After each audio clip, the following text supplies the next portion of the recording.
Hello बच्चों, कैसे हैं आप सब। चलिए आप लोगों का एनसीईआरटी ट्यूटोरियल में स्वागत है। आज हम लोग क्या करेंगे मेरे प्यारे बच्चों, आज हम लोग क्लास 8 का चैप्टर नंबर 3 करेंगे। इसका क्या नाम है, इसका नाम है संश्लेषित रेशे। क्या नाम है, संश्लेषित रेशे और प्लास्टिक। इसमें हम लोग किसके बारे में पढ़ेंगे भाई, वैसे रेशों के बारे में पढ़ेंगे जिनका संश्लेषण किया जाता है। क्या किया जाता है, उनका संश्लेषण किया जाता है। और साथ ही साथ किसके बारे में, प्लास्टिक के बारे में पढ़ेंगे। आपके आसपास तो बहुत सारा प्लास्टिक का चीज है ना, तो उसके बारे में हम लोग क्या करेंगे, स्टडी करेंगे। चलो थोड़ा सा क्या करते हैं, सबसे पहले इसको हम क्या करते हैं, थोड़ा बड़ा कर लेते हैं अपने बोर्ड को, ताकि मेरे प्यारे बच्चे को अच्छे से दिख सके। देखो आगे क्या लिखा गया है तुम्हारे बुक में। हम लोग क्या करते हैं, लाइन बाय लाइन स्टडी करते हैं। और आप लोग मेरे चैनल को लाइक शेयर करना तो बिल्कुल नहीं भूलिएगा, और कमेंट करके बताइएगा कि आप लोगों को पढ़ने में कैसा लग रहा है। और सपोर्ट कीजिए भाई, सपोर्ट कीजिएगा तभी तो नया नया चैनल लेकर के वीडियो आऊंगा। चलो देखो आगे क्या है। पोशाक जिन्हें हम पहनते हैं कपड़े से निर्मित होते हैं। देखो जो भी चीज हम लोग पहनते हैं ना पोशाक के तौर पे, जैसे मैं शर्ट पहना हूं, ये किस चीज से बना है, कपड़े से बना है।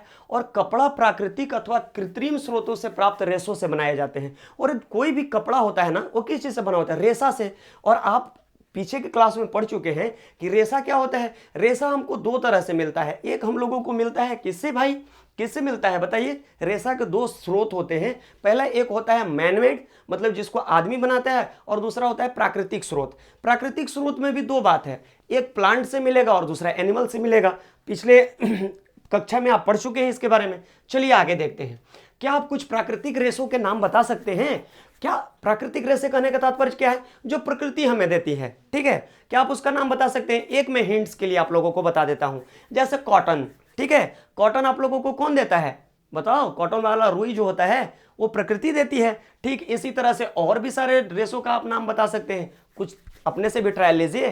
क्या होता है बताओ, नारियल का भी तो रस्सी होता है, उसमें भी तो रेशे होते हैं भाई, होता है ना। जूट भी तो एक प्रकार का रेशा है। ये सब कौन देती है हमें, ये सब प्रकृति हमें देती है।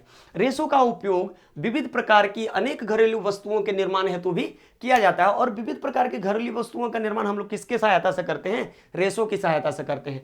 रेशों से निर्मित कुछ सामान्य वस्तुओं की सूची बनाइए। अब आप लोगों को क्या आगे बोला गया है कि जो रेशा से निर्मित कुछ सामान्य वस्तुओं का आप लोगों को क्या बनाना है, सूची बनाना है। कुछ मैं हिंट्स देता हूं, जैसे रेशा से मेरा शर्ट बना हुआ है, रेशा से कालीन बनता है, रेशे से बेडशीट बनता है, चादर बनता है, रेशे से रस्सी भी बनता है। तो ये सब लिस्ट में आप क्या कर सकते हैं, लिख सकते हैं। रेशों से निर्मित कुछ सामान्य वस्तुओं की सूची बनाइए, उन्हें प्राकृतिक और कृत्रिम रेशों से निर्मित वस्तुओं में विभाजित करने का प्रयास कीजिए। अब देखिए आप लोगों के पास बुक में भी यहाँ पे दिया गया है, इसमें क्या करना है, प्राकृतिक एवं कृत्रिम रेशे यहाँ पे लिखा गया है सारणी 3.1। क्रमांक लिख लेंगे 1 2 3 4 5। यहाँ पे वस्तु का नाम लिखेंगे, जिस वस्तु का आप चर्चा करेंगे वो प्राकृतिक रेशा से बन रहा है या कृत्रिम रेशे से बन रहा है, उसको आपको यहाँ पे लिखना है, मेंशन करना है। चलो अब हम लोग आगे देखते हैं। कहता है आपने कुछ वस्तुओं को कृत्रिम चिन्हित क्यों किया।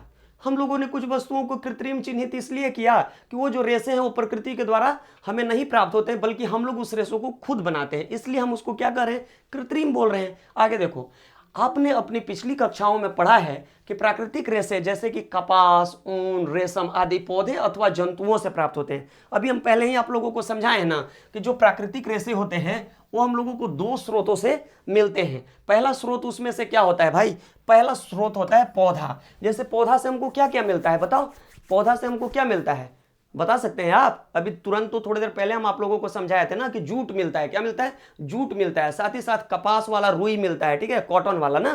तो इस तरह से हम लोगों को पौधों से रेशा प्राप्त होता है। आगे कहता है कि जंतुओं से भी रेशा प्राप्त होता है। जंतु से कौन सा रेशा मिलता है, याद है आप लोगों को, जंतु से क्या मिलता है, रेशम। रेशम का जो धागा है किससे प्राप्त होता है, जंतु से प्राप्त होता है। अब देखो ये तो हो गया प्राकृतिक स्रोत जो प्रकृति हमको दे रही है, ठीक है। अब इसके आगे क्या है, दूसरी ओर एक और स्रोत हमारे पास है। वो कौन सा है स्रोत, दूसरी ओर संश्लेषित रेशे मनुष्यों द्वारा बनाए जाते हैं। संश्लेषित रेशों को कौन बनाता है, मनुष्य बनाते हैं। कौन बनाता है, मनुष्य बनाते हैं। इसलिए ये संश्लेषित अथवा मानव निर्मित रेशे कहलाते हैं। इसलिए हम इनको क्या कहते हैं, संश्लेषित या मानव निर्मित रेशे कहते हैं। अब आप लोगों को समझ में आ गया होगा कि कौन सा प्राकृतिक रेशा है और कौन सा संश्लेषित या मानव निर्मित रेशा है। चलो अब हम लोग थोड़ा सा संश्लेषित रेशे क्या हैं इसके संबंध में समझते हैं। देखो क्या होता है आप लोगों में से सारे बच्चे क्या माला तो पहने होंगे ना कभी। माला में क्या होता है, देखो छोटे छोटे इस तरह से माला में मनके लगे होते हैं। मनके कहने का तात्पर्य है मोती। मोती आप समझ सकते हैं। या कभी फूल का माला आप लोग बनाए होंगे तो उसमें छोटे छोटे क्या लगे होते हैं, फूल लगे होते हैं। या फिर जो पेपर पिन का स्ट्रिप होता है इस तरह से देखते हो ना, कभी पेज को होल्ड करने वाला पेज होल्डर जो होता है, इसको क्या करते हैं हम लोग आपस में एक एक करके जब इस तरह से पिरो देते हैं तो कुछ इस तरह का स्ट्रक्चर बनता है। अब आप पूछेंगे कि सर आप तो पढ़ा रहे हैं संश्लेषित रेशों के बारे में, तो कभी माला समझा रहे हैं, कभी आप समझा रहे हैं कि पिन में पिन गूंदना है। अरे भाई रुको रुको, इसका क्या है, इसका बहुत महत्वपूर्ण योगदान है किस चीज को समझने के लिए, संश्लेषित रेशों को समझने के लिए। देखो अब आगे बताया गया उसी बात को। एक संश्लेषित रेशा भी छोटी इकाइयों को जोड़कर बनाई गई एक श्रृंखला है।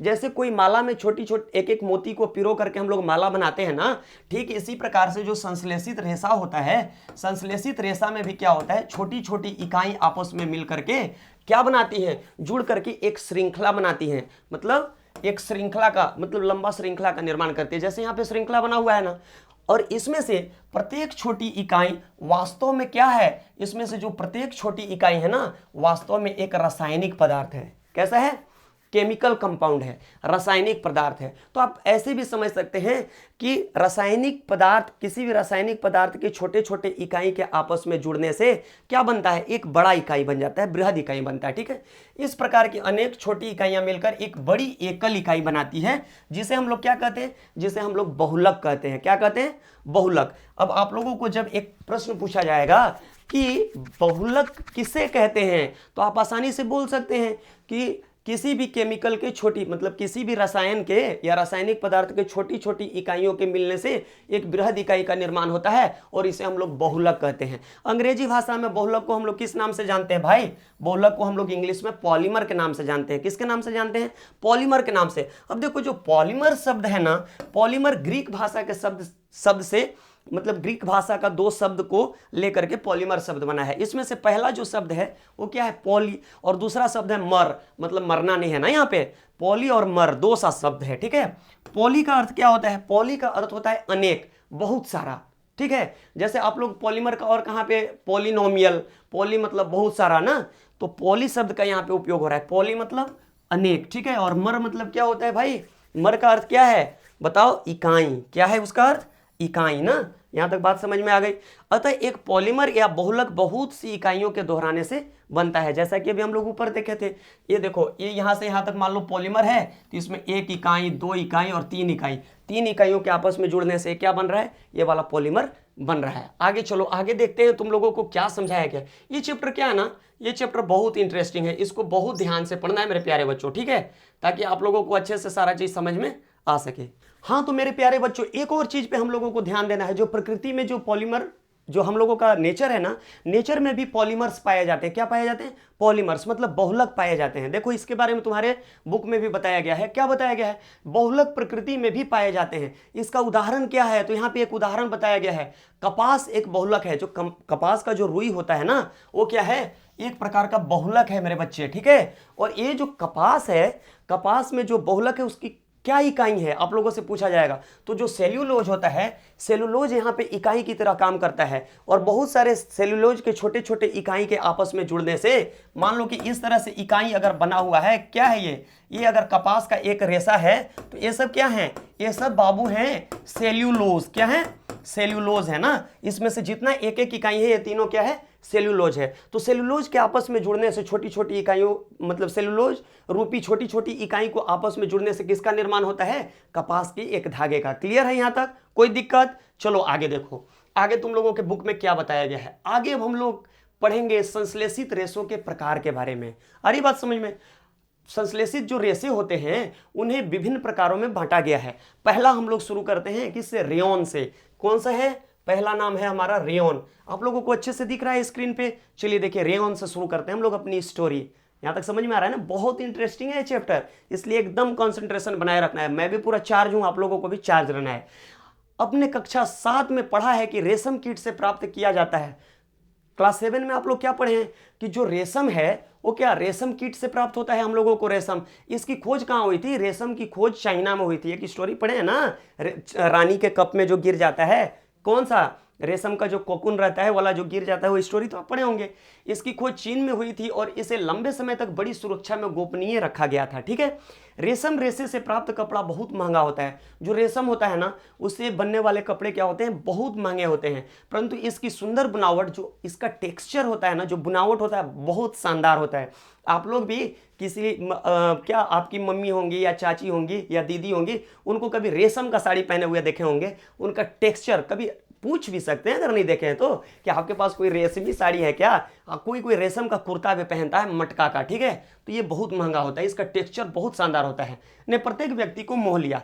रेशम को कृत्रिम रूप से बनाने के प्रयास किए गए। अब देखो चूंकि इसका टेक्सचर क्या था, बहुत शानदार था, अब लोगों के मन में लालच आया। चूंकि रेशम उसमें बहुत ज्यादा पैमाने पे उत्पादन होता नहीं था और बहुत महंगा भी था, तो लोगों के मन में लालच आया। लोग सोचे कि ऐसा करते हैं कि क्यों ना हम लोग इसको फैक्ट्री में बनाएं। तो क्या हुआ कि 19वीं शताब्दी के अंतिम छोर पर वैज्ञानिकों को रेशम समान गुणों वाले रेशे प्राप्त करने में सफलता प्राप्त हुआ। और जब इस पे ट्रायल लिया जाने लगा तो 19वीं शताब्दी के अंतिम छोर पर, मतलब जब 19वीं शताब्दी खत्म होने वाला था, तब साइंटिस्ट लोग क्या किया, इस तरह का एक रेशम की तरह दिखने वाला एक रेशा क्या किया, संश्लेषित किया या बनाया। इस प्रकार का रेशा किस चीज से बनाया गया था, और ये जो रेशा से जो संश्लेषित किया गया, ये बनाया गया था तुमको कास्ट लुगदी से। किससे, कास्ट लुगदी, मतलब लकड़ी का लुगदी से। जैसे लकड़ी को खूब कूट देंगे तो क्या बनेगा, उससे लुगदी बन जाएगा। क्या बन जाएगा वो, लुगदी। कभी कागज को पानी में ऐसे फुला लो और फुलाने के बाद उसको खूब कूटो, कूटने के बाद वो क्या बन जाएगा, लुगदी में परिवर्तित हो जाता है। अब आपको समझ में आ गया होगा कि कास्ट लुगदी क्या होगा, तो होता है मेरे प्यारे बच्चों।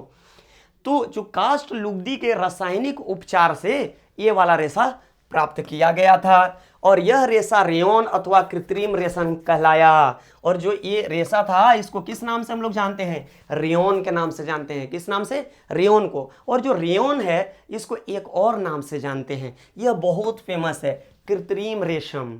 क्योंकि लोग तो इसी का खोज कर रहे थे कि हम लोग रेशम की जैसा दिखने वाला एक क्या बना ले, धागा बना ले। चलो आगे देखो। यद्यपि रेयन प्राकृतिक स्रोत कास्ट लुगदी से प्राप्त किया गया था, अब चूंकि इसको लकड़ी के लुगदी से प्राप्त किया गया था, ठीक है, यह एक मानव निर्मित रेशा था, लेकिन इसको बनाया कौन था, मनुष्य। हम लोग इसको बनाए थे, इसलिए इसका नाम क्या पड़ा, मानव निर्मित रेशा पड़ा। यहां तक बात आप लोगों को समझ में आ रही है, किसी को कोई परेशानी, कोई समस्या नहीं है ना प्यारे बच्चों। चलो आगे देखते हैं।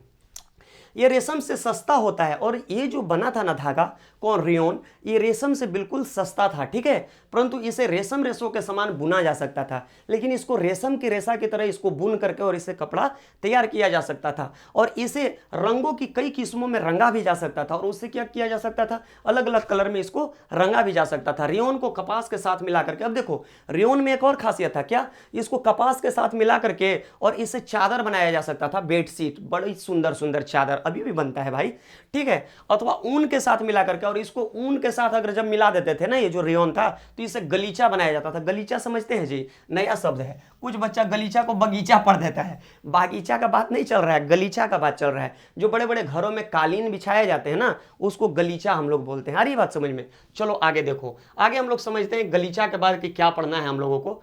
जब यहां से आगे निकले हम लोग, तो एक दूसरे प्रकार में हम लोग पहुंच गए, और वो क्या था, नायलॉन। क्या था, नायलॉन। तो अब हम लोग टाइप बी पढ़ेंगे, नायलॉन। नायलॉन एक अन्य मानव निर्मित रेशा है। नायलॉन क्या है, मानव निर्मित रेशा है। इसे 1931 में बिना किसी प्राकृतिक कच्चे माल, पौधे या जंतु से प्राप्त किया गया था। देखो इसको जो है ना, मतलब सबसे पहला जो संश्लेषित रेशा है पूर्णतया मनुष्य के द्वारा, वो कौन था भाई, नायलॉन ही था। अभी उसकी स्टोरी हम लोग आगे पढ़ेंगे। देखो कहता है कि इसे 1931 में बिना किसी प्राकृतिक कच्चे माल, मतलब प्रकृति से कोई कच्चा माल इसमें नहीं लिया गया था, जैसे पौधे या जंतु से प्राप्त होने वाले किसी वस्तु का उपयोग नहीं किया गया था, ठीक है, किए बिना क्या किया गया था, बनाया गया था। इसका निर्माण किस चीज से हुआ, तब जब प्रकृति से कुछ भी नहीं लिया गया, जैसे पौधे और जंतु का कोई भी चीज नहीं उपयोग किया गया, तो इसमें क्या उपयोग किया गया था, कोयला। हालांकि झूठ बोल रहा है, कोयला भी तो मिला जुला करके किससे प्राप्त होता है जी, पेड़ से ही तो बनता है। कोयला, जल और वायु से क्या किया, किसका निर्माण किया गया था, नायलॉन का निर्माण किया गया था। क्लियर है यहां तक। चलो, यह प्रथम पूर्ण रूप से संश्लेषित रेशा था। पूरी तरह से संश्लेषित रेशा का अगर आपसे नाम पूछा जाए तो आप वहां पे क्या बोलेंगे, आप बोलेंगे नायलॉन। एक प्रश्न यहां पे बनता है, क्वेश्चन, कि पूर्णतया संश्लेषित रेशा निम्नलिखित, प्रथम पूर्णतया संश्लेषित रेशा निम्नलिखित में से कौन है, तो वहां पे आंसर आपका क्या होना चाहिए, नायलॉन होना चाहिए। क्या होना चाहिए, नायलॉन। आगे देखो, नायलॉन रेशा प्रबल। अब देखो ये नायलॉन का कुछ गुण है, अब गुण के बारे में हम लोग चर्चा कर रहे हैं। नायलॉन का जो रेशा होता है ना, प्रबल होता है, मतलब बहुत प्रबल कहने का तात्पर्य क्या है, बहुत मजबूत होता है ना, बहुत मजबूत। उसके बाद प्रत्यास्थ होता है, खींचिएगा ना तो ये ऐसे तनाएगा और सिकुड़ेगा। उसके बाद क्या होता है, हल्का होता है, इसको जब आप लोग तौलिएगा तो बड़ा एकदम हल्का होता है। यह चमकीला और धुलने में सुगम होता है, इसमें एक अलग तरह का चमक होता है, और इसको धोने में बहुत सरलता होती है, मतलब इसको धो धा करके आराम से सुखा दीजिए, सूख जाएगा। अतः यह कपड़ों के निर्माण हेतु बहुत प्रचलित हुआ। ये जो गुण था इसके भीतर ना, ये चारों पांचों जो गुण था, इसके चलते कपड़ा बनाने में बहुत अधिक क्या हो गया, फेमस हो गया मेरे प्यारे बच्चों ना। और चलो आगे देखते हैं। आगे कहता है, क्या नायलॉन रेशा वास्तव में इतना प्रबल है कि हम इससे नायलॉन पैरासूट और चट्टानों पर चढ़ने हेतु रस्सी बना सकते हैं।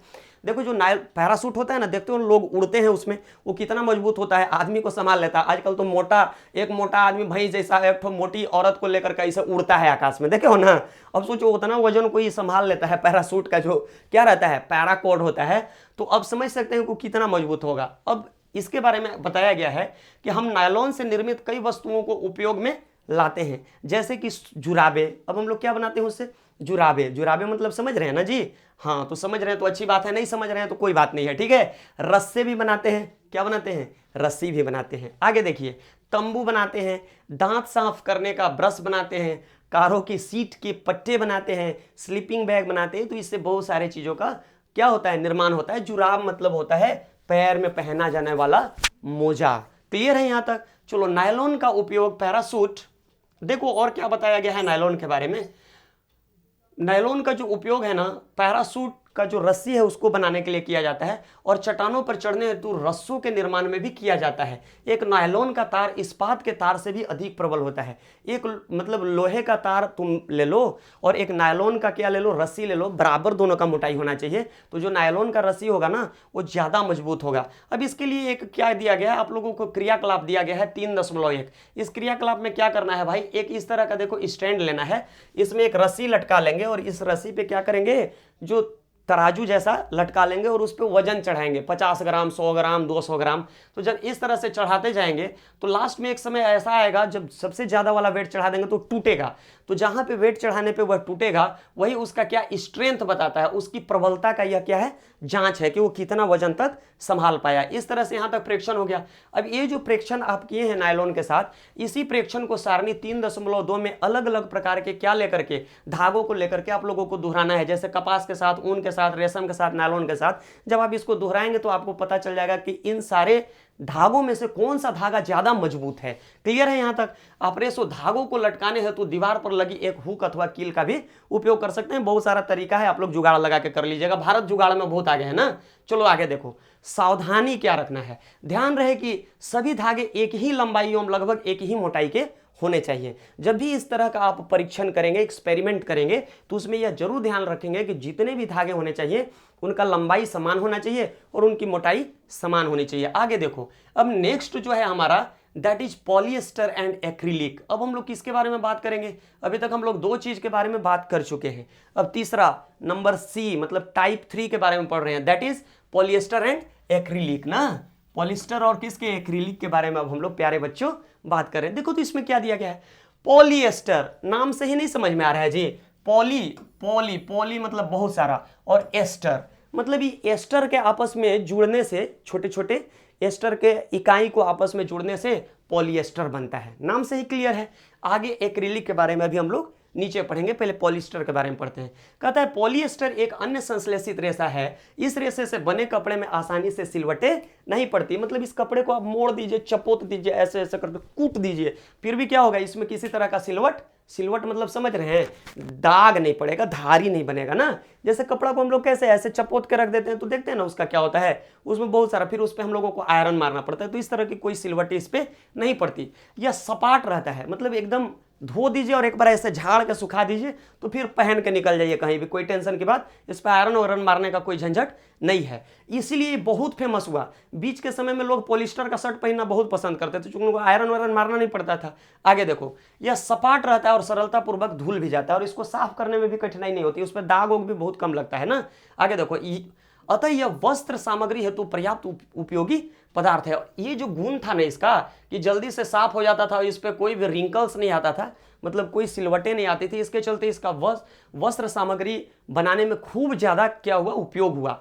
आपने लोगों को सुंदर पॉलिएस्टर कमीजें और अन्य परिधान पहने अवश्य देखा होगा। आप लोग देखते हैं ना, बहुत सारे लोगों को देखते होंगे कि पॉलिएस्टर का वो कपड़ा पहनते हैं। अब देखो जो पॉलिएस्टर है ना उसका कुछ और एक आध क्या है वैरायटी है उसको, जैसे टेरिलिन एक लोकप्रिय पॉलिएस्टर है ना, तो इसका एक प्रकार है टेरिलिन। क्या नाम है इसका भाई, टेरिलिन एक लोकप्रिय पॉलिएस्टर है। तो जब आप लोगों से पूछा जाए कि निम्नलिखित में से टेरिलिन क्या है, वहां पे नायलॉन लिख देगा, पॉलिएस्टर लिख देगा और भी दो चार को ऑप्शन दे देगा, तो उसमें से क्या मार देना है आपको, पॉलिएस्टर पे टिक कर देना है। सवाल समझ में आ गया। चलो, इसे बहुत महीन रेशों में खींचा जा सकता है। ये जो टेरिलिन है ना, ये टेरिलिन का एक गुण है कि इसको बहुत महीन माने एकदम पतला तंतु जैसा धागा में क्या किया जा सकता है, खींचा जा सकता है, जिन्हें फिर किसी भी अन्य तंतु समान बुना जा सकता है। तो इट वॉज इट्स कैरेक्टरिस्टिक, और यही इसका क्या था बच्चे, गुण था। अब देखिए यहाँ कौन आ गया भाई, पहेली आ गई। अब पहेली पूछ रही है, क्या पूछ रही है देखिए, मेरी माँ जल के लिए सदैव पीईटी बोतलें और चावल तथा चीनी संचयन के लिए पेट जार खरीदती हैं। अब जो ये पहेली है ना, इसकी माँ क्या करती है, हमेशा जार खरीदती है। आपके घर में भी जार खरीदा जाता होगा, अचार रखने के लिए, मुरब्बा रखने के लिए, और भी बहुत सारा घर में उपयोग होता है। जिनके यहाँ सप्लाई वाला पानी आता होगा उनके यहाँ भी तो जार में पानी आता है। तो ये जो पहेली है ये क्या कर रही है, ये पूछ रही है कि इसकी माँ क्या करती है, हमेशा पेट बोतलें और चावल तथा चीनी संचयन के लिए पेट जार खरीदती है। मैं जानने के लिए उत्सुक हूं कि आखिर यह पेट है क्या। अब आप लोग भी सोच रहे होंगे सर, कभी आप मुंह का बात करते हैं, कभी पेट का बात करते हैं, कभी हाथ पैर का बात करते हैं। नहीं भाई, वो वाला पेट नहीं है। इस पेट का कुछ मीनिंग होता है। पेट मतलब हम लोगों का स्टमक का बात नहीं चल रहा है ना, ये हम लोगों का पेट वाला बात नहीं है, दूसरा वाला पेट है। चलो अभी इसके बारे में थोड़ा समझते हैं, नीचे कौन सा पेट चल रहा है। ठीक है, पीईटी देखो यहाँ पेट लिखा हुआ है, इसका क्या है, पीईटी कहता है पॉलीएथिलीन टर्थेलेट। इसका क्या है फुल फॉर्म, पॉलीइथिलीन टर्थेलेट। हमेशा याद रखिएगा, क्योंकि बार बार यह परीक्षा में पूछा जाता है। पहले नहीं पूछते थे क्योंकि इसका पहले फुल फॉर्म नहीं दिया रहता था। ठीक है, लेकिन आजकल जो बुक छप रहा है ना, मैं देख रहा हूं इसमें नया ऐड किया है। तो पॉलीएथिलीन टर्थेलेट इसका क्या होता है, फुल फॉर्म होता है। एक बहुत सुपरिचित प्रकार का पॉलिएस्टर है, और एक क्या है, पॉलिएस्टर है ना, एक प्रकार का क्या है, पॉलिएस्टर है। आगे देखिए, इसका उपयोग किस में होता है, बोतल बनाने में, बर्तन, फिल्म, तार और अन्य बहुत से उपयोगी उत्पादों के निर्माण हेतु इसका क्या किया जाता है, प्रयोग किया जाता है। चारों ओर दृष्टि घुमाइए और पॉलिएस्टर से निर्मित वस्तुओं की एक सूची बनाइए। हमारे आसपास बहुत सारा पॉलिएस्टर से निर्मित होने वाला वस्तु का सूची प्राप्त हो जाएगा। आप लोग उस सूची को बनाएंगे। थोड़ा सा देखो, ये बात तो हालांकि हम तुमको बता दिए हैं, फिर भी एक बार समझते हैं। पॉलिएस्टर दो शब्दों से मिलकर के बना है। पहला शब्द है क्या, पॉली, और दूसरा है एस्टर। वास्तव में एक रसायन जो एस्टर कहलाता है, देखो एक केमिकल होता है एस्टर। जब आप हायर क्लासेज में जाएंगे आगे के क्लास में, तो वहां पे आपको एस्टर के बारे में पढ़ना होता है। ये जो एस्टर है ये क्या है, आपस में जुड़ करके एक बृहद इकाई का निर्माण करता है, जिसे हम लोग पॉलिएस्टर के नाम से जानते हैं। अब कहता है कि एस्टर वे रसायन, अब एस्टर देखो किस प्रकार का रसायन है, कहां पाया जाता है। एस्टर वे रसायन है जो फलों को उनकी गंध प्रदान करते हैं। जो फल होता है ना बाबू, फल में विभिन्न प्रकार का गंध, तो अमरूद का अलग स्मेल और उधर आम का अलग खुशबू, देखते हो ना। तो जो फल में गंध उत्पन्न करता है वो कौन करता है, एस्टर चाचा करते हैं। कौन, एस्टर चाचा। बहुत बार कॉम्पिटिटिव एग्जाम एसएससी वगैरह में पूछा गया है कि फलों में जो गंध आता है वो किसके कारण आता है, तो एस्टर के उपस्थिति के कारण आता है। टिक कर सकते हैं आप लोग। चलिए आगे देखिए। अब कहता है कि निर्मित कपड़े पॉलीकोट, पॉलीवूल, टेरिकॉट आदि नामों से बेचे जाते हैं। अब जो देखो पॉलिएस्टर है ना, उससे जो कपड़े बनाए जाते हैं उनको अलग अलग नाम दिया गया है। कुछ कपड़ा को पॉलीकॉट बोला जाता है, पॉलीकॉट। ये हम लोग नहीं पहचानते। जब कपड़ा के दुकान में जाओगे ना, तो धीरे से दुकान का जो मालिक रहता है कहेगा, ए पॉलीकॉट वाला शर्ट लेके आओ जी, जाओ जाओ उधर से पॉलीकॉट वाला शर्ट लेके आओ। अरे भाई, तो पॉलीकॉट वो बोल रहा है, आपको समझ में नहीं आ रहा है, कोई बात नहीं है। पॉली लगा है तो पॉलिस्टर समझ लीजिए, क्या दिक्कत है। पॉलीवूल है, टेरिकॉट है। अब इसका मीनिंग होता है, पॉलीकॉट कहने का कुछ खास मीनिंग है, पॉलीवूल कहने का मीनिंग है। अभी इसको हम लोग नीचे समझेंगे कि पॉलीकॉट और पॉलीवूल क्या है। देखो, तीन को आदि नामों से बेचा जाता है। जैसा कि नाम सुझाते हैं, एक कपड़े दो प्रकार के रेशों को मिलाकर बनाए जाते हैं ना। पहला देखो, पहला बात चल रहा है पॉलीकॉट। ये क्या है, पॉलिएस्टर और कपास का मिक्सचर है। यहाँ पे ध्यान दो तो बाबू, यहाँ पे क्या लिखा हुआ है, पॉली। पॉली मतलब बहुत सारा, और कॉट मतलब कॉटन।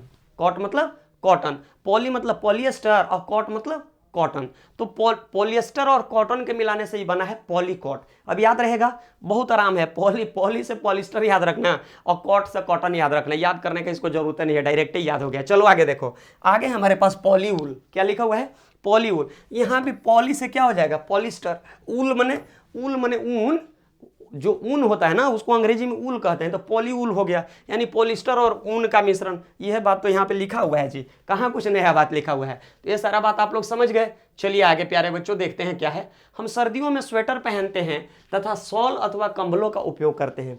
ठंडा आता है तो क्या करते हैं हम लोग, यही सब ना, छाता लेके थोड़े घूमते हैं जी, छाता तो बरसात में लेके घूमते हैं, यही सब पढ़ा है। देखिए आगे, इनमें से बहुत से वास्तव में प्राकृतिक ऊन से निर्मित नहीं होते। जो हम लोग स्वेटर पहनते हैं ना, वो सब हम लोगों को भेड़ द्वारा जो बाल निकाला जाता है उसी से सब ऊन नहीं बनता है बाबू। कुछ ऊन क्या होता है, सिंथेटिक ऊन से भी कुछ स्वेटर बनता है। चलो उसके बारे में देखते हैं क्या बताया गया है। इनमें से बहुत से वास्तव में प्राकृतिक ऊन से निर्मित नहीं होते, यद्यपि वे ऊन के सदृश दिखाई देते हैं। हालांकि वो दिखता ऊन जैसा है लेकिन वो ऊन है नहीं।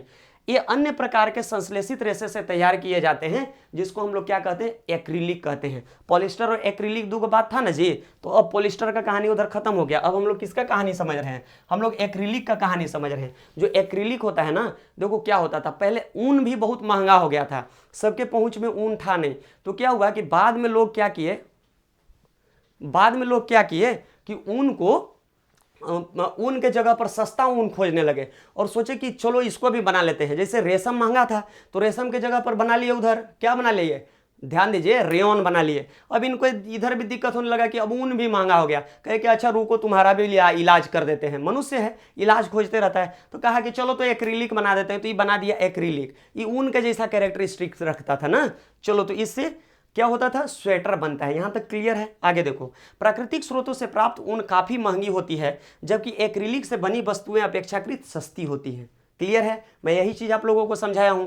आगे देखिए, ये विविध रंगों में उपलब्ध होती है। अब देखो, ऊन जो है ना, जैसे प्राकृतिक ऊन होता था उसी तरह से ये भी जो था, ये क्या है, विभिन्न प्रकार के कलर में अवेलेबल था। ठीक है, ये विविध रंगों में उपलब्ध होती हैं, संश्लेषित रेशे अधिक टिकाऊ और पहुंच के भीतर होती हैं। और ये जो था ना, ऊन से भी ज्यादा मजबूत था, जल्दी फटबे नहीं करता था। ऐसा वाला देखोगे ना, जो मतलब सिंथेटिक वाला ऊन होता है, उसको कितनों खींचतान करो जल्दी नहीं फटता है। ठीक है, और दूसरा चीज, ये कम दाम का भी था, तो आदमी इसको आसानी से क्या कर लेता था, खरीद लेता था, जिससे प्राकृतिक रेशों की अपेक्षा अधिक लोकप्रिय हैं। इसीलिए प्राकृतिक रेशों की अपेक्षा क्या हो गया, भारतवर्ष में अधिक लोकप्रिय हो गया। क्लियर है। हम लोगों को क्या चाहिए भाई, भारत को चाहिए सस्ता ऊन। कैसा ऊन चाहिए, सस्ता ऊन। और दूसरा, एक वो कपड़ा खरीद लिया तो कम से कम 10 साल तो उसको चलना ही चाहिए ना, तो इसीलिए बहुत क्या हो गया, फेमस हो गया। आगे देखो, आप पूर्व में प्राकृतिक रेशों को जलाने का क्रियाकलाप कर चुके हैं। अब जब क्लास 7 में थे तो वहां पे तो हदकाते थे, कुछ हदका देते थे। ठीक है, पढ़ रहे थे ना, ज्वाला चैप्टर पढ़े तो उसमें कुछ हदका दिए, दहन था।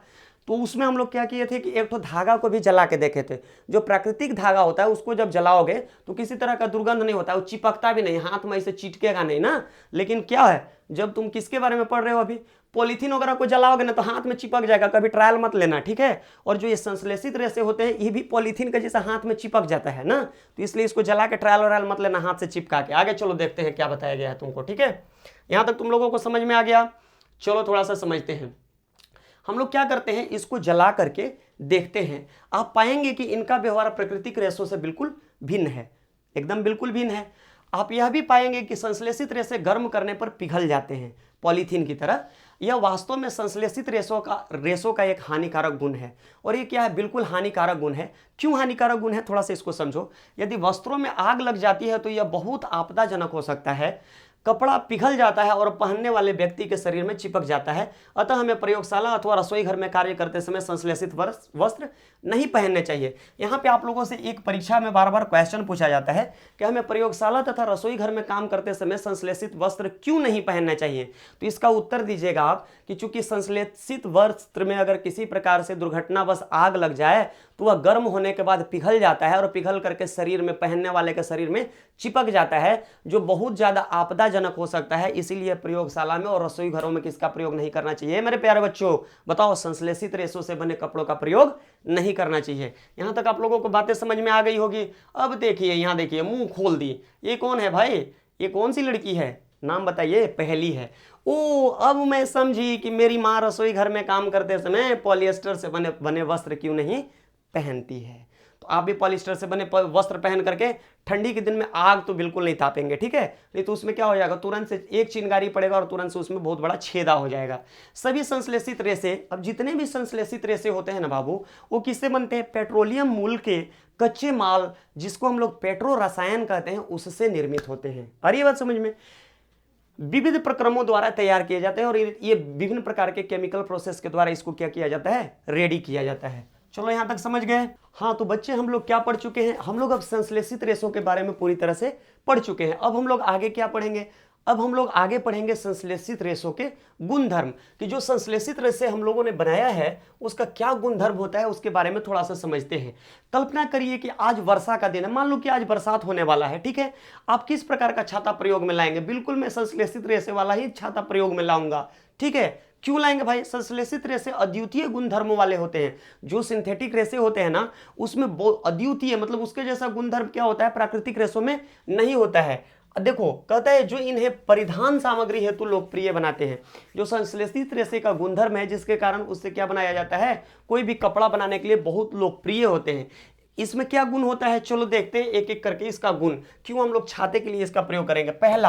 पहला गुणधर्म, शीघ्र सूखते हैं। इसको जब हम लोग क्या करेंगे, भिगो देंगे और फैला देंगे ना तो जल्दी से सूख जाते हैं। अधिक चलाऊं, और दूसरा क्या होता है, दूसरा गुणधर्म इसका क्या होता है, अधिक चलाऊं, मतलब ज्यादा दिन तक ये टिकते हैं। तीसरा कहता है कम महंगे, और ये क्या होता है, इनका दाम क्या होता है, कम होता है। चौथा कहता है आसानी से उपलब्ध, और चौथा ही आसानी से उपलब्ध होते हैं, सब जगह मिल जाएगा तुमको, और रख रखाव में सुविधाजनक है। और पांचवा क्या है, इसको रखने में भी क्या होता है, इसको आराम से चपोत के मोड़ करके हम लोग क्या कर सकते हैं, इसको रख सकते हैं। ये रखने में भी कैसा होता है, सुविधाजनक होता है। निम्नलिखित क्रियाकलाप संपादित कीजिए और स्वयं सीखिए। चलो अब हम लोग कुछ एक्टिविटीज करते हैं और सीखने का प्रक्रम करते हैं। अब हम लोगों के पास क्या है, क्रियाकलाप 3.2 दिया हुआ है, इसको समझते हैं। एक आकार के 2 कपड़े के टुकड़े लीजिए, प्रत्येक लगभग आधा मीटर वर्ग का होना चाहिए। 2 कपड़ा तुम लोगों को लेना है, कितना, हाफ मीटर का 2 कपड़ा लोगे, जो एकदम आकार में क्या होना चाहिए, बराबर होना चाहिए। इनमें से एक प्राकृतिक रेशों से निर्मित होना चाहिए, मतलब एक तो कॉटन वाला ले लेना, किसका, कॉटन वाला कपड़ा लेना,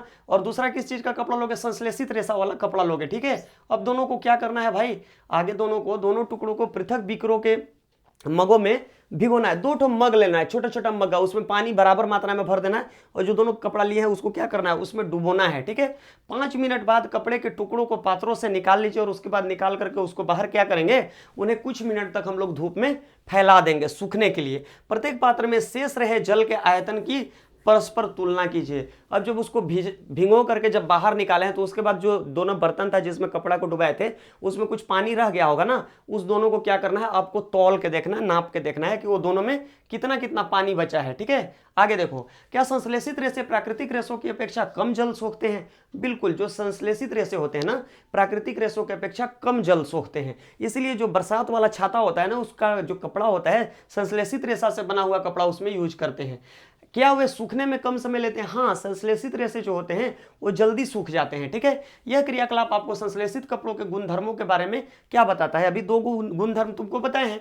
अपने माता पिता से इन कपड़ों के प्राकृतिक रेशों की तुलना में चिर अस्थायित्व, मतलब टिकाऊपन, मूल्य और रख रखाव के विषय में जानकारी प्राप्त कीजिए। आप लोग अपने पापा या मम्मी से पूछ सकते हैं कि जो प्राकृतिक रेशा होता है या जो संश्लेषित रेशा होता है, ये दोनों, उनको ऐसे मत समझाना, तुम उनको समझाना कि पापा जो कॉटन का कपड़ा होता है और जो पॉलिस्टर होता है, ये दोनों में कौन अच्छा कपड़ा है, कौन खराब कपड़ा है, उनसे पूछना, और क्या किसके क्या क्या गुणधर्म है, तो आपको बहुत अच्छे से समझाएंगे। चलो अब हम लोग क्या समझते हैं, अब now we are going to study about plastic. अब हम लोग किसके बारे में, थोड़ा सा प्लास्टिक के बारे में पढ़ते हैं। आप घर पर प्रतिदिन काम में आने वाली बहुत सी प्लास्टिक की वस्तुओं से परिचित होंगे। हम लोग घर में बहुत सारा चीज क्या करते हैं, प्लास्टिक का उपयोग करते हैं, जैसे कुर्सी हो गया प्लास्टिक का बर्तन हो गया, आजकल तो टाइल्स भी प्लास्टिक का आ गया, तो बहुत सारे चीज प्लास्टिक के बने होते हैं। चलो आगे देखते हैं। इस प्रकार की वस्तुओं और उनके उपयोगों की एक सूची बनाइए। आपको क्या करना है, इस तरह की जितनी भी वस्तुएं हैं उनका एक सूची बनाना है, आपको एक लिस्ट बना करके रख लेना है। संश्लेषित रेशे की तरह प्लास्टिक भी एक बहुलक है। जो प्लास्टिक भी क्या है बाबू, संश्लेषित रेशे की तरह ये भी एक प्रकार का बहुलक है। सभी प्लास्टिकों में इकाइयों की व्यवस्था एक ही प्रकार की नहीं होती। अब देखो, जो भी प्लास्टिक होता है ना, चूंकि ये क्या है, बहुलक है, देखो छोटे छोटे इकाइयों के मिलने से क्या बनता है, प्लास्टिक बनता है। जैसे पॉलीइथिलीन सुने हो ना, तो इसमें क्या है, इथिलीन जो है एक छोटा छोटा इकाई है और वो आपस में जोड़ करके क्या बनाता है, एक पॉलीमर बनाता है जिसको हम लोग पॉलीइथिलीन के नाम से जानते हैं। लेकिन जितने भी प्लास्टिक होते हैं ना उसमें क्या होते हैं, उनके जो इकाई हैं अलग अलग प्रकार के होते हैं। यहाँ पे देखो कुछ फोटो दिया गया है, ये देख रहे हो ना, ये जो इकाई बना हुआ है यहाँ पे जो पॉलीमर है, इसमें रेखीय मतलब वे आपस में एक दूसरे से सीधी रेखा में जुड़े हुए हैं। लेकिन क्रॉसबद्ध अवस्थाएं, कुछ जो पॉलीथीन होते हैं, ठीक है, वो किस प्रकार के होते हैं, यहाँ पे देखिए किसकी बात चल रही है, प्लास्टिक की। तो जो कुछ प्लास्टिक होते हैं किस तरह के होते हैं, वो क्रॉसबद्ध होते हैं, मतलब एक लाइन बनाएगा फिर उसमें से क्रॉस निकलेगा। तो इसीलिए यहाँ पे आपको ऊपर में समझाया गया है कि प्लास्टिकों में इकाइयों की व्यवस्था एक ही प्रकार की नहीं होती है। कुछ में यह रेखीय होती है, कुछ में किस प्रकार का होगा, कुछ में होता है यह रेखीय मतलब सीधी रेखा में, तो अन्य में यह त्रियकबद्ध या क्रॉसबद्ध होते हैं। दोनों बात अब समझ में आ गया, कोई दिक्कत नहीं होना चाहिए। चलिए अब हम लोग आगे देखते हैं कि जो रेखीय है क्रॉसबद्ध है उसके बाद आपको क्या बताया गया है। प्लास्टिक की वस्तुएं सभी संभव आकारों एवं साइजों में उपलब्ध हैं। प्लास्टिक देखोगे ना जी, प्लास्टिक का बल्टी, गमला, तसला, बहुत सारा चीज है, कुर्सी। क्यों है, चूंकि ये विभिन्न प्रकार के आकारों और साइजों में इसको क्या किया जा सकता है, ढाला जा सकता है। कहता है कि चित्र 3.7 में देख सकते हैं, विभिन्न आकार में देख रहे हैं यहाँ पे, यहाँ देखिए बाइक वगैरह सब बना हुआ है, कुर्सी बना हुआ है, गमला, बल्टी सब दिया हुआ है, ठीक है। आगे कहता है, क्या आपको आश्चर्य नहीं होता कि यह कैसे संभव है कि किसी एक चीज को विभिन्न आकारों में ढाला जाए। तथ्य यह है कि प्लास्टिक आसानी से सांचे में ढाला जा सकता है ना, अर्थात इसे कोई भी आकार दिया जा सकता है। प्लास्टिक का पुनः चक्रण हो सकता है। और दूसरा प्लास्टिक का गुण क्या होता है भाई, इसका पुनः चक्रण हो सकता है, मतलब रिसाइकलिंग हो सकता है। जैसे मान लो एक तो डब्बा है, चॉकलेट का डब्बा, अब चॉकलेट वाले भाई साहब चॉकलेट बेच दिए दुकान में, अब क्या होते हैं, हम लोग उसको परचेज कर लेते हैं, खरीद लेते हैं और बाद में उसमें अचार रख देते हैं। अब लीजिए अचार भी खत्म हो गया, फिर उसको साफ करके उसमें तेल रख दिए, तो क्या हो सकता है, इसका रिसाइकलिंग रीयूज भी हो सकता है, ठीक है। तो अभी हम लोग रीयूज का बात कर रहे थे। अब रिसाइकलिंग क्या होता है, अब रीयूज किए, यूज करने के बाद वो हो गया खराब, खराब होगा तो क्या करेंगे, उसको हम लोग कबाड़ वाले के पास बेच देंगे और फिर ले जाकर के उसको गला करके और फिर दूसरा चीज का वो उसको ढाल करके निर्माण कर देगा। तो ये हो गया रिसाइकलिंग। तो अब बात समझ में आ गई कि प्लास्टिक इतना महत्वपूर्ण क्यों है। इसे पुनः प्रयुक्त किया जा सकता है, इसका बात अभी हम लोग कर लिए हैं। इसे रंगा और पिघलाया जा सकता है। जो प्लास्टिक होते हैं ना बाबू, उसमें एक और गुण होता है। क्या गुण होता है, देखो यहाँ पे दो गुण तो अभी तक हम लोग पढ़ लिए। पहला, उसका पुनः चक्रण किया जा सकता है, पहला गुण। दूसरा, पुनः प्रयुक्त किया जा सकता है, दूसरा गुण। तीसरा क्या है, इसे रंगा एवं पिघलाया जा सकता है, ये तीसरा गुण था, ये दूसरा था, ये पहला था। क्लियर है यहाँ तक। इसे बेलकर चादरों में बदला जा सकता है, ये कौन सा, ये चौथा कैरेक्टर है। अथवा इसकी तारें बनाई जा सकती है, ये पांचवा कैरेक्टर है। इसलिए इसके इतने विविध प्रकार के उपयोग है। क्योंकि प्लास्टिक में ये जो पांचों गुण है ना, इस पांचों गुण के चलते प्लास्टिक का क्या होता है, बहुत बड़े पैमाने पर उपयोग होता है। आगे देखो, पॉलीथीन उदाहरण दिया हुआ है। पॉली प्लस एथीन प्लास्टिक का एक उदाहरण है जो सामान्यतः उपयोग में आने वाली पॉलीथीन थैलियां बनाने के काम आता है। पॉलीथीन आप लोग जाते हैं ना मार्केट, तो मार्केट से क्या लेकर के आते हैं, सब्जी लेके आते हैं। तो क्या भाई साहब आपको पॉलीथीन में सब्जी दे देते हैं। तो एक्चुअली वो जो पॉलीथीन होता है, that is mixture of two type of things. पहले को हम लोग बोलते हैं पॉली, दूसरे को बोलते हैं एथीन। यानी एथीन बहुत ज्यादा आपस में, एथीन नाम की जो यूनिट है, बहुत सारे एथीन आपस में जुड़ करके क्या बनाए हैं, पॉलीथीन बनाए हैं, मतलब एक तरह का पॉलिस्टर बना रहे हैं। और ये क्या है, एक प्रकार के प्लास्टिक का उदाहरण है जो सामान्य उपयोग में आने वाली पॉलीथीन थैलियां बनाने के काम आता है। आगे देखो, अब आप स्वयं प्लास्टिक के टुकड़े को मोड़िए। क्या सभी प्लास्टिक वस्तुएं सरलतापूर्वक मोड़ी जा सकती हैं। अब देखो, जितना भी प्लास्टिक का तुम्हारे पास सामान है ना, देखोगे को दो तरह का रहता है। कुछ को चपोत कर रख दो फिर फैल जाएगा, और लेकिन कुर्सी है, कुर्सी को थोड़ा चपोतिए तो क्या हो जाएगा, वो टूट जाएगा, टुकड़ा टुकड़ा में टूट जाएगा ना। देखो यही बात आगे तुम लोगों को नीचे समझाया गया है। कहता है कि आप देखेंगे कि कुछ प्लास्टिक की वस्तुएं सरलतापूर्वक मोड़ी जा सकती है, ठीक है, जबकि कुछ मोड़ने हेतु बल लगाने पर टूट जाती हैं। जब हम एक प्लास्टिक की बोतल में गर्म जल डालते हैं तो वह विकृत हो जाती है। देख दो ना, प्लास्टिक के मगा में गर्म पानी डालेंगे तो क्या होगा, बिगड़ जाएगा उसका आकृति, ठीक है।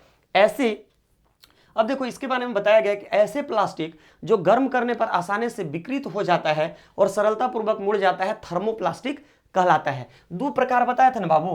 तो पहला तो हो गया ये वाला कि जिसको गर्म करेंगे तो सरलतापूर्वक क्या हो जाएगा, मुड़ जाता है। जो मुड़ जाएगा उसको हम लोग किस नाम से जानेंगे, उसको हम लोग थर्मोप्लास्टिक के नाम से जानते हैं। अब देखो, इसका उदाहरण है पॉलीथीन और पीवीसी। इसका उदाहरण क्या है, पॉलीथीन और पीवीसी।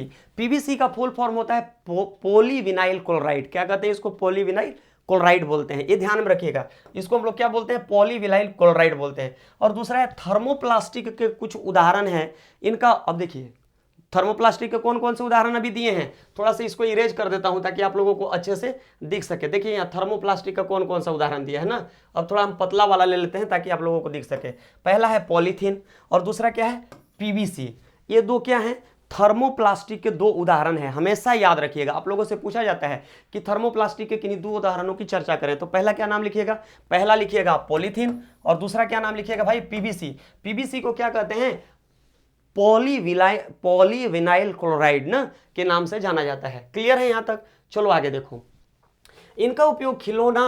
इनका उपयोग कहाँ कहाँ होता है। पहला तो खिलौने बनाने के लिए, दूसरा कंघियां बनाने के लिए और विभिन्न प्रकार के पात्रों के बड़े पैमाने पर निर्माण हेतु इनका उपयोग किया जाता है। क्लियर है यहाँ तक। दूसरी ओर कुछ प्लास्टिक ऐसे हैं जिन्हें एक बार सांचे में ढाल दिया जाता है। अब देखो एक तो प्रकार पता चल गया ना कि एक तरह का जो प्लास्टिक है उसको हम लोग क्या करते हैं मोड़ेंगे तो फिर से वो आकृति में आ जाएगा। लेकिन एगो दूसरा का बदमाश वाला भी प्रकार है। दूसरा वाला भाई साहब क्या है, कहता है कि कुछ प्लास्टिक ऐसे हैं जिन्हें एक बार सांचे में ढाल दिया जाता है तो उन्हें उष्मा देकर गर्म नहीं किया जा सकता। ये उष्मा देकर क्या नहीं गर्म नहीं कह रहा है, नर्म नहीं किया जा सकता, मतलब उनको मुलायम करके मोड़ा नहीं जा सकता है। अरे ये बात समझ में। ऐसे जो प्लास्टिक है इनको हम लोग क्या कहते हैं, इनको हम लोग किस नाम से जानते हैं, थर्मोसेटिंग प्लास्टिक के नाम से जानते हैं। यहां से यहां तक इसके बारे में लिखा गया है, इसको ध्यान से देखिएगा और इसको नोट्स में आप लोग लिख लीजिएगा कि वैसे प्लास्टिक जिनको गर्म करने के बाद मोड़ा नहीं जा सकता है दोबारा, उसको हम लोग थर्मोसेटिंग प्लास्टिक के नाम से जानते हैं। अब देखो इसका उदाहरण क्या है, इसके दो उदाहरण हैं और ये बहुत इंपॉर्टेंट है, दिस इज वेरी इंपॉर्टेंट। तो इसको क्या करेंगे आप लोग नोट डाउन कर लेंगे। क्या है, पहला है बेकेलाइट और दूसरा है मेलामाइन। पहला क्या है बेकेलाइट और दूसरा है मेलामाइन। कहता है कि बेकेलाइट ऊष्मा और विद्युत का कुचालक है। जो बेकेलाइट होता है ना बाबू, ये बेकेलाइट क्या होता है, उष्मा का मतलब गर्मी का पहले मतलब उष्मा को एक जगह से दूसरे जगह नहीं जाने देगा और विद्युत का भी कुचालक होता है, मतलब इसमें इलेक्ट्रिसिटी भी पास नहीं करता है। यह बिजली के स्विच, अब ये दो गुण के चलते चूंकि न गर्म होगा और न इलेक्ट्रिसिटी को इधर से उधर जाने देगा, तो इस दो गुण के चलते क्या होता है, इसका बड़े पैमाने पर प्रयोग होता है। कहाँ, यह बिजली के स्विच बनाने में प्रयोग में आता है। विभिन्न बर्तनों के हथड़े बनाने में। हथड़े क्यों बनाए जाते हैं, इसका पीछे वाला जो हाथ होता है, जैसे तवा है, तवा के पीछे वाला जो मुट्ठी बनता है ना, वो उसको बनाने में प्रयोग में आता है। क्यों ऐसा आता है, क्योंकि यह उष्मा का भी कुचालक होता है। विभिन्न बर्तनों के हथे आदि बनाने में काम आता है। मेलामाइन एक, अब देखो हम लोग वहां पे बेकेलाइट के बारे में पढ़ लिए, अब हम लोग किसके बारे में पढ़ेंगे, मेलामाइन के बारे में। कहता है मेलामाइन एक बहुउपयोगी पदार्थ है। मेलामाइन क्या है, बहुउपयोगी पदार्थ है। यह आग का प्रतिरोधक है। ये क्या करता है, इसमें आग नहीं पकड़ता है बाबू ना, यह आग का प्रतिरोधक है तथा अन्य प्लास्टिक की अपेक्षा उष्मा को सहने की अधिक क्षमता रखता है। कौन, मेलामाइन। कौन, मेलामाइन, याद रखिएगा। यह फर्श की, अब इसी गुण के चलते, चूंकि ये आग इसमें नहीं लगता है ना, इसी गुण के चलते क्या होता है बाबू, जितना भी फर्श बनता है ना आजकल, घर का फर्श देखते हो ना, उसमें जो टाइल लगा होता है, टाइल्स, जो प्लास्टिक वाला जो टाइल लगा रहता है, यही मेलामाइन का बना होता है, इसलिए उसमें आग नहीं लगता है। ठीक है, वो फायर प्रूफ होता है। कैसा होता है, फायर प्रूफ होता है। रसोई के बर्तन और कपड़े बनाने के उपयोग में लिया जाता है। रसोई में भी आग पे काम होता है, इसलिए जो वहाँ का बर्तन है और जो रसोई में पहने जाने वाला कपड़ा है वो भी किस चीज का बना होता है, मेलामाइन का उपयोग करके बनाया जाता है, जो आग का प्रतिरोध करते हैं। आगे देखिए चित्र 3.8 में थर्मोप्लास्टिक और थर्मोसेटिंग प्लास्टिक के विभिन्न उपयोग को प्रदर्शित किया गया है। देखिए यहाँ पे किया गया है, थर्मोप्लास्टिक और थर्मोसेटिंग प्लास्टिक के कुछ एग्जांपल दिए गए हैं, जैसे स्विच बोर्ड हो गया और different types of utensils are also given here, you can see here ना, आप लोग देख सकते हैं। अब कहता है कि थर्मोसेटिंग प्लास्टिक से निर्मित वस्तुएं, यहाँ पर थर्मोसेटिंग प्लास्टिक से निर्मित कुछ वस्तुओं का एग्जाम्पल दिया गया है और कुछ थर्मोप्लास्टिक से निर्मित वस्तुओं का भी एग्जाम्पल दिया गया है। आप लोग इसको ध्यान से एक बार देख लेंगे। आगे देखो हम लोग देखते हैं, नाउ वी हैव 3.5। अब हम लोगों के पास 3.5 है मेरे प्यारे बच्चों। इसमें कहता है विकल्प पदार्थ प्लास्टिक। और प्लास्टिक का इतने बड़े पैमाने पर प्रयोग जो शुरू हुआ, इसका क्या कारण था, यह हम लोग क्या कर रहे थे, अपने जीवन में विकल्प तलाश कर रहे थे। ठीक है, कि कोई ऐसा पदार्थ मिल जाता ना, कोई ऐसा पदार्थ मिल जाता जिसका हम लोग ककड़ा के पूरा उपयोग करते, तो उसका क्या मिल गया, प्लास्टिक मिल गया। आज का प्लास्टिक युग है, हर जगह प्लास्टिक का उपयोग होता है। देखो आज यदि हम कोई खाद्य सामग्री, जल, दूध, अचार, सूखे मेवे आदि के संचयन करने की सोचें, मतलब कोई भी चीज को स्टोर करने के लिए सोचेंगे ना घर में बाबू, तो उसके लिए क्या प्लास्टिक के पात्र सबसे सुविधाजनक होता है, सबसे सुविधाजनक होता है। आगे देखो इसका कारण उसका हल्का भार। अब देखो क्यों हम लोग प्लास्टिक को इतने बड़े पैमाने पर उपयोग करते हैं। आप लोगों से प्रश्न पूछा जाता है कि आखिर प्लास्टिक जो है इसको हम लोग विकल्प पदार्थ के रूप में क्यों प्रयोग करते हैं? तो ये क्या है, इसका कारण है कि पहले तो ये हल्का भार का होता है, बहुत हल्का होता है। दूसरा बात, अब जैसे एगो लोहा का कुर्सी ले लो, एगो प्लास्टिक का कुर्सी लो, और प्लास्टिक का कुर्सी लेके 1 किलोमीटर चले जाओगे, लोहा का कुर्सी थोड़ा वजनी लगे, और लकड़ी वाला कुर्सी टांगना है तो माथे खराब हो जाएगा ना। तो इसीलिए जो है प्लास्टिक चूंकि कैसा होता है, हल्का भार वाला होता है, इसलिए इसका उपयोग बहुत ज्यादा पैमाने पर होता है। कम कीमत, ये एकदम देखो यहाँ कुर्सी एगो बनवाने जाइएगा लकड़ी का तो आपको कितना 3000 रुपया, और एक ठो आप प्लास्टिक का कुर्सी लेने जाइए तो 150 में अवेलेबल हो जाएगा। तो ये कम कीमत का होता है, अच्छा सामर्थ्य, अभी मजबूत भी होता है, बहुत ज्यादा लोड लेने का जरूरत नहीं है, झूलिएगा फूलिएगा तब तो टूटिए जाएगा, लेकिन ऐसे मजबूत होता है। और उपयोग में क्या होता है, आसानी होती है इसका उपयोग करने में।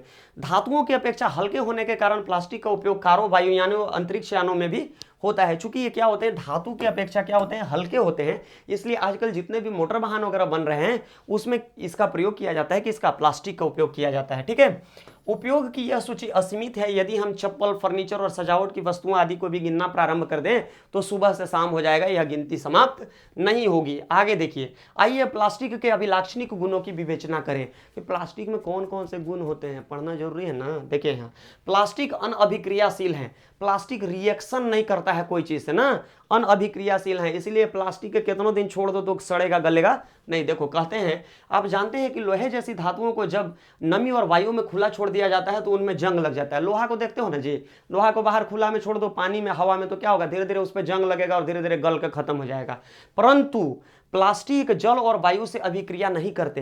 प्लास्टिक को बाहर खुला में छोड़ दोगे तो जल और वायु से अभिक्रिया यह नहीं करता, करता है बहुत धीरे धीरे करता है, उसका संक्षारण आसानी से नहीं होता, इसलिए वो मतलब गलता कम है ना। इसलिए इनका उपयोग बहुत से रसायनों सहित विभिन्न प्रकार के पदार्थों के संचयन हेतु किया जाता है। यहाँ पे देखो एक वर्ड दिया हुआ है संक्षारण। संक्षारण का अर्थ है धीरे धीरे गल के खत्म होना। ठीक है, अब बात को समझ गए होंगे। आगे देखिए, प्लास्टिक हल्का, प्रबल और चिरस्थायी होता है। दूसरा बी नंबर पर, हालांकि हम लोग इसके बारे में चर्चा कर लिए, लेकिन फिर भी एक एक करके अभी चर्चा हम लोग जारी रखे हैं। कहता है कि पूर्व काल में उपयोग में आने वाली बाल्टियों के बारे में आप अपने माता पिता तथा दादा दादी से बात करिए। आपके जो मम्मी पापा और आपके दादा दादी है ना, उनसे जो पहले के जमाने में बाल्टी यूज होता था उसके बारे में बात कीजिए। पहले लोहा का बाल्टी यूज होता था और चमड़ा का भी बाल्टी बनता था। ठीक है, तो उसके बारे में पूछिएगा। किसी पदार्थ की बनी बाल्टियों और मग आज आप उपयोग में ले रहे हैं। आज हम लोग का जो बाल्टी होता है ना, जनरली प्लास्टिक का बना होता है, और मग भी हम लोग प्लास्टिक का बना हुआ उपयोग करते हैं। प्लास्टिक पात्रों को उपयोग में लाने के क्या लाभ है? इनके उपयोग में लाने के विभिन्न लाभ हैं। क्योंकि इसमें पहला नंबर तो जंग नहीं लगता है, ये हल्के होते हैं और आसानी से कम दाम में हम लोगों को अवेलेबल हो जाते हैं। क्योंकि प्लास्टिक बहुत हल्का, प्रबल, चिरस्थायी और विभिन्न आकारों और साइजों में ढाला जा सकता है, अतः यह विभिन्न उद्देश्यों हेतु उपयोग में लाया जाता है। यहां तक समझ में आ गया। प्लास्टिक सामान्यतः धातु की अपेक्षा सस्ते होते हैं, ये तो बार बार हम लोग चर्चा कर रहे हैं। ये उद्योगों और घरेलू कार्यों में व्यापक रूप से उपयोग में लिए जाते हैं। विभिन्न प्रकार के प्लास्टिक पात्रों की सूची बनाइए जिन्हें आप दैनिक जीवन में उपयोग में लाते हैं। विभिन्न प्रकार का आप सूची बना सकते हैं, 1000 नाम लिख लीजिएगा, हमको पता है आप लोग बहुत तेज है ना। चलिए आगे देखिए, प्लास्टिक कुचालक होता है बाबू, ये बहुत इंपॉर्टेंट है। क्या है ये मेरे प्यारे बच्चों? ये सी, प्लास्टिक क्या होता है? कुचालक होता है। कुचालक कहने का तात्पर्य समझते हैं जी, मतलब इसमें से इलेक्ट्रिसिटी पास नहीं करता है। मतलब इसलिए देख रहे हैं ना, हमारे हाथ में एक स्टाइलस है, एक पेन है, इसको धर के कहीं पे इलेक्ट्रिक वाला में डाल देंगे तो वो हमको करंट नहीं लगेगा। क्लियर है? चलो देखो, आपने ऊपर सीखा है कि प्लास्टिक ऊष्मा और विद्युत के क्या होते हैं? कुचालक होते हैं। इसलिए बिजली के तार प्लास्टिक से ढके रहते हैं। जो बिजली का तार बनता है ना, किस चीज का? मेटल का बनता है, कंडक्टर का, तो उसके ऊपर से क्या करते हैं? प्लास्टिक का कवर चढ़ा देते हैं। क्यों? क्योंकि यह इलेक्ट्रिसिटी को अपने भीतर से नहीं गुजरने देता है, इसलिए करंट हम लोगों को नहीं लगता है। आगे कहता है जो खाना बनाने वाले यूटेंसिल्स होते हैं, जहां पे गर्मी मतलब बहुत ज्यादा आग होता है, तो उनके पीछे के हत्थे भी किससे बनाए जाते हैं भाई? पीछे के हत्थे बनाए जाते हैं प्लास्टिक से। क्या आप जानते हैं, आप लोगों को क्या पता है, प्लास्टिक का स्वास्थ्य देखभाल उद्योग में व्यापक उपयोग होता है। अब चलो इसको थोड़ा सा बड़ा करके समझते हैं। जो प्लास्टिक है ना, उसका जो है ना चिकित्सा के क्षेत्र में बहुत अधिक उपयोग होता है। इनके उपयोगों के कुछ उदाहरण चलिए हम लोग समझते हैं। दवा की गोलियां तथा टिक्कियों को पैक करने हेतु जो दवाई आता है ना, दवाई का ऊपर का जो रैपर रहता है, कवर रहता है, वो किस चीज का बना होता है जी? प्लास्टिक वगैरह का बना रहता है। ठीक है, आगे देखिए, घावों को सीने हेतु धागे, जो घाव को सीने के लिए जो टांका लगाया जाता है ना, तो उसमें जो धागा रहता है वो किस चीज का बना होता है? प्लास्टिक का बना होता है। सिरिंज, सिरिंज भी प्लास्टिक का बना होता है। चिकित्सकों के दस्ताने और विविध प्रकार के चिकित्सकीय यंत्र भी किस चीज के बने होते हैं? ये सब प्लास्टिक के बने होते हैं। माइक्रोवेव ओवन में भोजन पकाने हेतु विशिष्ट प्लास्टिक पात्र उपयोग में लिए जाते हैं। अब देखो, आजकल माइक्रोवेव ओवन का बहुत प्रचलन बढ़ गया है। तिलक वगैरह में आजकल खूब चढ़ाता है लोग इसको। ठीक है, कहता है कि माइक्रोवेव ओवन में ऊष्मा खाद्य पदार्थ को पदार्थ को पका देती है, उसमें कोई चीज क्या होता है, गर्म हो जाता है, परंतु प्लास्टिक पात्र प्रभावित नहीं होता, लेकिन प्लास्टिक पिघलता नहीं है। ऐसा क्यों होता है भाई? तो अभी तो हम बताए थे ना जी आप लोगों को, थर्मोसेटिंग प्लास्टिक के चलते, चूंकि वो क्या होता है, उष्मा का क्या होता है, उस पर आग का कोई प्रभाव नहीं पड़ता है।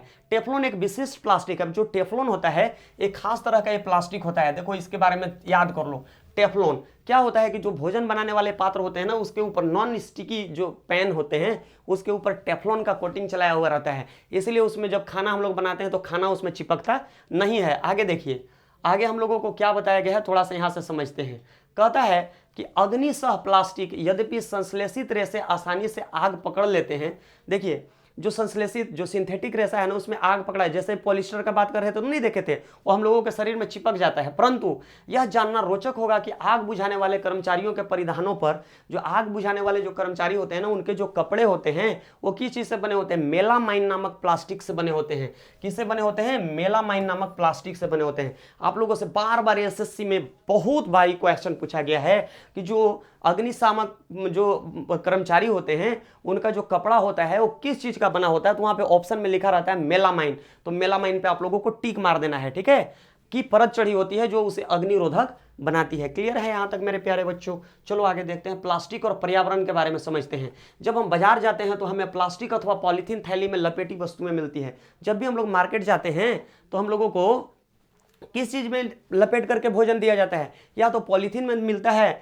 या फिर क्या मिलता है, पॉलीथीन थैली में या फिर प्लास्टिक में लपेटी हुई वस्तुएं मिलती हैं। यह एक कारण है कि हमारे घरों में प्लास्टिक का कचरा इकट्ठा होता रहता है, फिर यह प्लास्टिक कूड़ेदान में चला जाता है। प्लास्टिक का निस्तारण एक प्रधान समस्या है। देखो हम लोग जब भी मार्केट जाते हैं ना, कोई भी सामान लेके आते हैं तो हम लोग जनरली कोशिश करते हैं कि प्लास्टिक में मिल जाए, इसीलिए आजकल विभिन्न शहरों में क्या किया गया है, प्लास्टिक को बैन कर दिया गया है।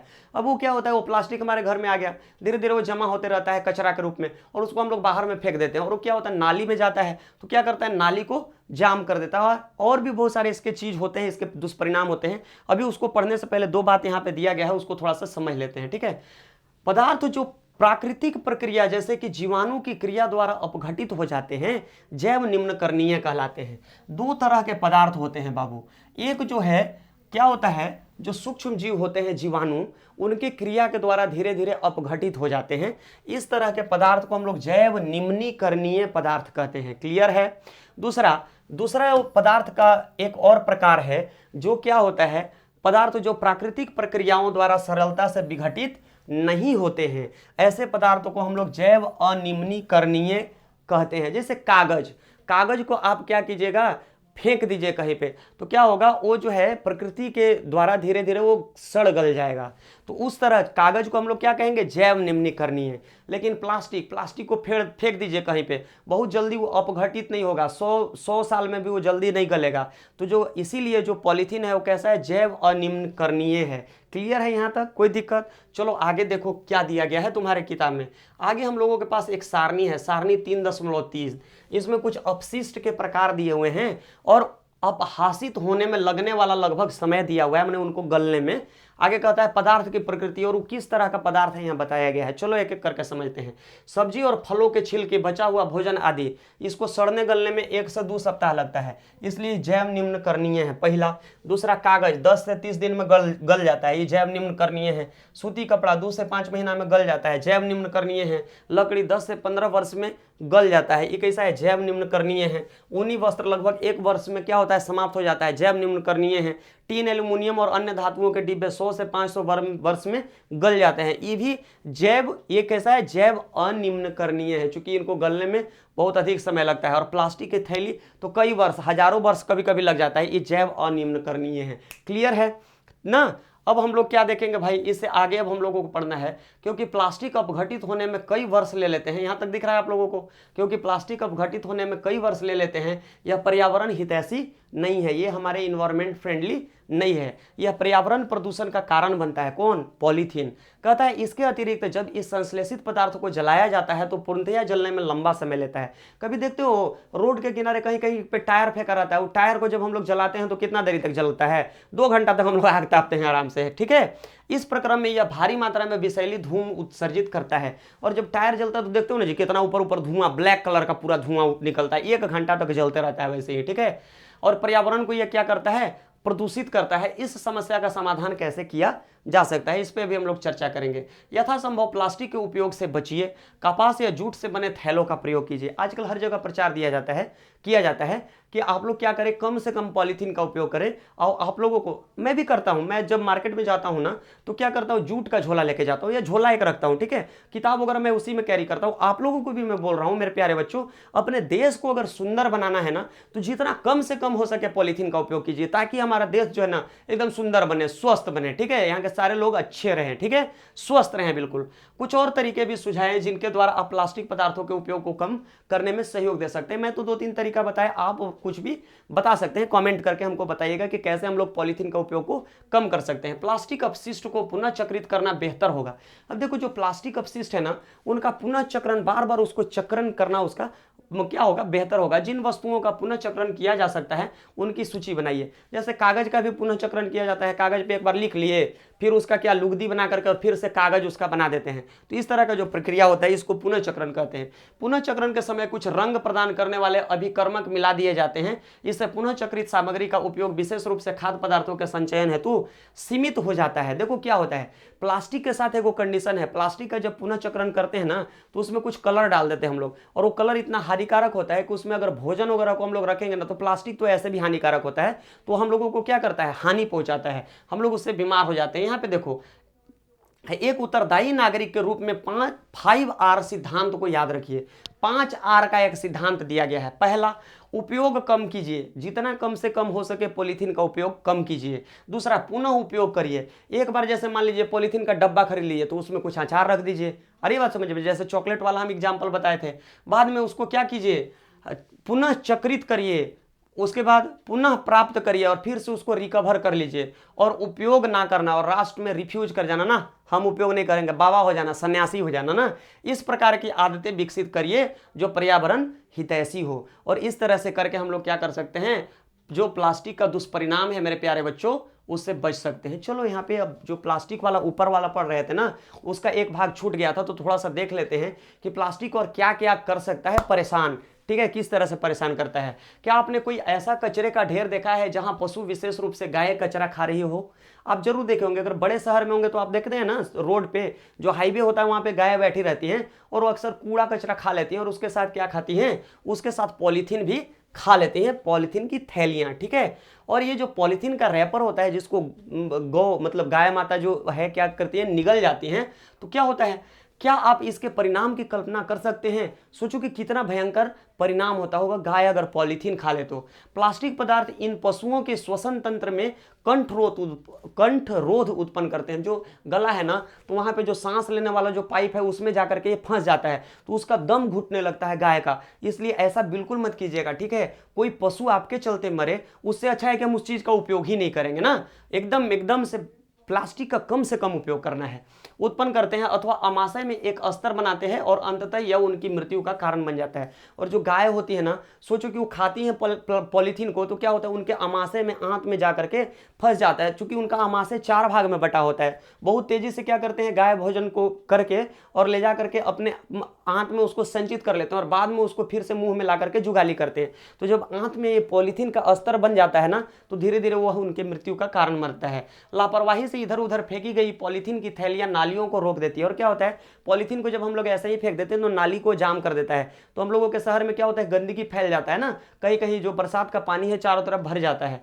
कभी कभी हम बहुत अधिक लापरवाही दिखाते हैं और चिप्स, बिस्कुट और अन्य खाद्य पदार्थों के रैपर सड़क पर, उद्यान अथवा पिकनिक के स्थानों पर फेंक देते हैं। क्या हमें ऐसा करने से पहले सोचना नहीं चाहिए? बिल्कुल हम लोगों को सोचना चाहिए और कम से कम पॉलीथीन का उपयोग करेंगे। तो देखो, जो प्लास्टिक में जो पैकेजिंग होता है ना, उसके जगह पर पैकेजिंग के लिए हम दूसरी चीज का भी उपयोग कर सकते हैं। एक उत्तरदायी नागरिक के रूप में आप क्या उपाय सुझाते हैं जिससे सार्वजनिक स्थल अच्छा और प्लास्टिक मुक्त हो सके? मैं आपके कॉमेंट का इंतजार करूंगा मेरे प्यारे बच्चों। मैं पता है आप लोगों से बहुत प्यार करता हूं, मेरा एक आदत है, मैं पिछले लगभग 10 से 12 साल से पढ़ा रहा हूं, और मैं जब तक अपने छोटे बच्चों के साथ नहीं रहता हूं ना, तब तक मेरा अच्छा नहीं लगता है, ठीक है। मैं अपने बच्चों से बहुत प्यार करता हूं, इसलिए आप लोग मेरे प्यारे बच्चे हैं और कमेंट करके मेरे को बिल्कुल बताइएगा। और रेशा और विवेक के बारे में लिखा गया है कि प्लास्टिक की थैलियां जलाशयों में अथवा सड़क पर नहीं फेंकिए। पहला बात, खरीदारी के लिए जाते समय एक सूती कपड़े का थैला या जूट का थैला लेकर जाइए। तीसरा, प्लास्टिक पदार्थों का उपयोग कम से कम करिए। उदाहरण के लिए प्लास्टिक के स्थान पर स्टील से बने भोजन रखने के डिब्बे को प्रयोग में लाइए। तो यहाँ तक जो बातें थी, इसके बाद लगता है कि आप लोगों का चैप्टर खत्म हो गया है। Thank you very much. आप लाइक करेंगे, कमेंट करेंगे और मुझे फॉलो करेंगे और ज़्यादा से ज़्यादा सपोर्ट करेंगे ताकि मैं आप लोगों के लिए इसी तरह का इंटरेस्टिंग वीडियो लेकर के आता रहूँ। Thank you very much.